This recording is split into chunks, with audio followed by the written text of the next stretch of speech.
All right, everyone. So ever since Iran hit Israel with a barrage of missiles, the question has been, when is Israel going to respond and how is it going to respond? Because the last time Iran attacked Israel, Israel responded in a very restrained and limited way, only hitting certain targets. And that's because the United States told Israel, listen, Israel, if you go into a full-out conflict with Iran, we're not going to help you. We are not going to put boots on the ground to help you fight a serious war with Iran. So you better make your response very, very limited and restrained. And that is what Israel did. Israel only hit Iran in certain areas. It only hit certain targets within Iran. Well, Iran, as everyone already knows, struck Israel again, this time harder than it did before. So Israel is saying we cannot respond the way that we did last time. We have to hit Iran harder this time. And the question is, when and how is Israel going to respond? Well, the New York Times put out an article on this, and I want to show you guys some excerpts from the article here. And I highlighted the parts of the article that are the most pertinent to this discussion. So it says here that Israel might target oil production sites and military bases, the officials said. Damaging oil refineries could harm Iran's already frail economy, as well as send global oil markets into turmoil a month before the U.S. elections. Okay. Now, this is where things get very, very interesting in the context of American politics. Because if Israel hits Iran's oil refineries, the price of gas is going to skyrocket, and that will affect the U.S. election. Because people are going to say, oh my goodness, this is Biden's fault, and Kamala Harris is Biden's vice president, therefore when she is running for president, she is also representing Biden. Why in the hell would we elect Kamala Harris when we're just going to get 4 years of the same thing we're having right now? And the gas prices are down. This is all the fault of Biden, and we can't vote for Kamala because you're basically voting for a representative of Biden. So we have to go for the guy, and this is what's going to be argued if this happens. We have to vote for the guy who is against the administration that Kamala Harris is currently representing.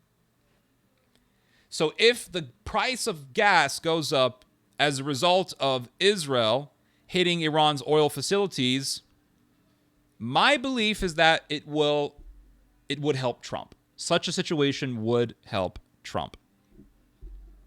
And this may just be another October surprise. The question also is, when is Israel going to attack? Well, according to this article from the New York Times, Israeli officials have said that the plan will become clear. The plan how to respond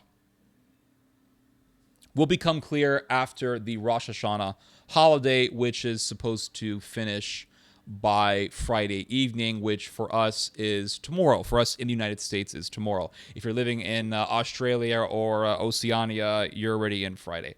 But for us, Friday is tomorrow, and Rosh Hashanah will end, I believe, by sundown on Friday. And so these Israeli officials are saying that a plan of attacking Iran will be clear by the end of the Rosh Hashanah holiday. When is Israel going to attack? We don't really know exactly when, but it could be by the weekend. Not sure. But it says here that the exact nature of its response may not become clear until after Rosh Hashanah, the Jewish New Year holiday, which runs until sundown on Friday, according to the officials, all of whom requested anonymity to discuss a sensitive matter. And the philosophy within Israel is that when your enemies attack, you attack harder. You hit your enemies with an attack that is harder than the attack that they gave you. That is the Israeli philosophy. But the last time Iran attacked Israel, Israel did not follow this philosophy because Israel was following the dictates of the United States. So the Israelis are saying, we can't follow what America wants. We got to do our own thing. We got to follow the Israeli philosophy, which is when your enemy hits you, you hit harder. And so I suspect that Israel is going to hit Iran with something much harder than the attack that it did against Iran the last time Israel responded to an Iranian barrage of missiles.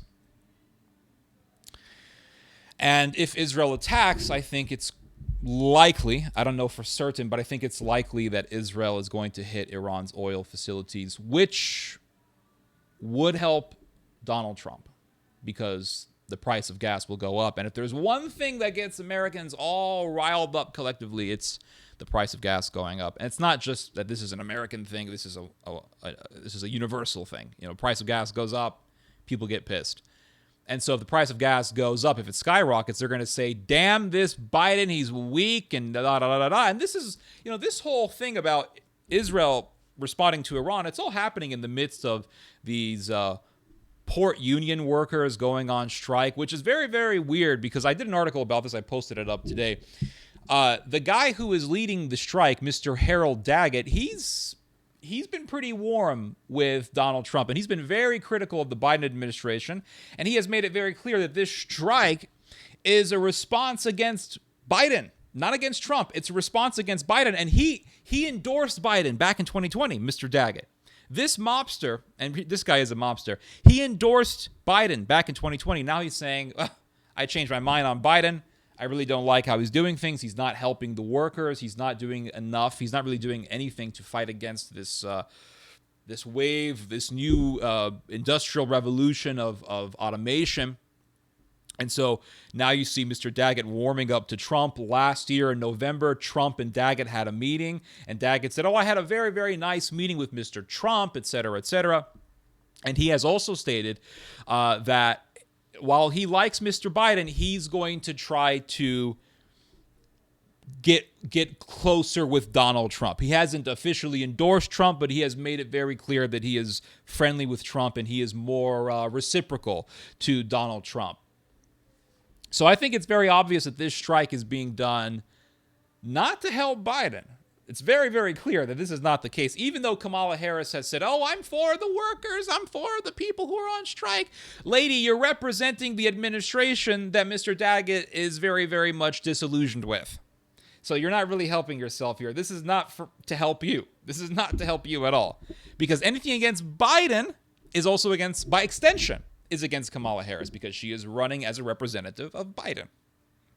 And so to vote for Kamala Harris is to basically say that you are satisfied with you have been satisfied with 4 years of Biden, and you want to continue that on by voting for Kamala Harris. But if the economy is crippled, and if gas prices go up because, let's say, Israel hits Iran's oil facilities, people are not going to be saying, wow, it's great under Biden. They're going to be saying, oh, my goodness, look how much of a failure we're seeing under this Biden administration. Why in the hell would we vote for Kamala Harris? Let's vote for the person who's opposing Kamala Harris and opposing Biden. So I think the strike, the port union workers strike, I think it could actually help Trump. And I think if Israel hits Iran's oil facilities, that'll be, if anything, it'll be for the advantage of Donald Trump. Anyway, you guys just heard some theology. God bless.